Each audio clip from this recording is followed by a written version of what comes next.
Lok Sabha vote যত এগিয়ে আসছে দেখা যাচ্ছে প্রচারের অভিনবত্বের ছোঁয়া। দেখা গেল এক যুবক তৃণমূল কংগ্রেসের প্রতীক হেয়ার কাটিংয়ের মাধ্যমে মাথায় আঁকলেন। হেয়ার কাটার তার মাথায় জোড়া ফুলের এঁকে দিলেন এবং প্রসূন বন্দ্যোপাধ্যায়ের এই অভিনবত্বের ছোঁয়া দেখা যাচ্ছে হাওড়া কেন্দ্রে। তৃণমূল কংগ্রেসের প্রতীক এঁকে বিভিন্ন জায়গায় যেরকম ঘুরে বেড়াচ্ছে এই যুবক, এবং এই সেলুনে দেখা যাচ্ছে যে যুবকরা তৃণমূল কংগ্রেসকে ভালোবাসে তারা হেয়ার কাটিংয়ে করছে তৃণমূলের প্রতীক চিহ্ন।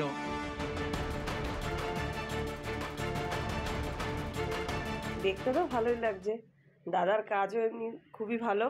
এখানে আসি সার্ভিস সব রকমই, হেয়ার কাট থেকে সব রকম সার্ভিসই খুব ভালো, আর খুব ভালোও লাগে দেখে। তো আরও ভালো লাগলো, একটা নতুনত্ব কাটিং হলো। দিদি যে হারে সবার দিকে দেখছে বা সবাইকে ভালোবাসে, তার জন্য দিদিকে সবাই ভালোবেসে তার সিম্বলটাকে আপন করে নিচ্ছে, এটাই মনে হচ্ছে। হ্যাঁ, আজকে যখন আমি ইনি এলেন যে আজকে সামনে লোকসভা ভোট, উনি বললেন যে উনি গ্রামে যাবেন আজকে, ওখানে ওদের গ্রামে যে ভোটের প্রচার হচ্ছে, তো উনি বলেন যে আমি আজকে ভোটের হয়ে আমি কাজ করবো, বা ওখানে আমি ভোটের হয়ে উনি প্রচার করেন।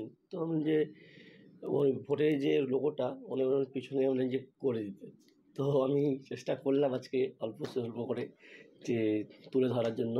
উনি গ্রামে যাবেন কালকে, তো উনি গ্রামে গিয়ে উনি ভোটের প্রচার করবেন।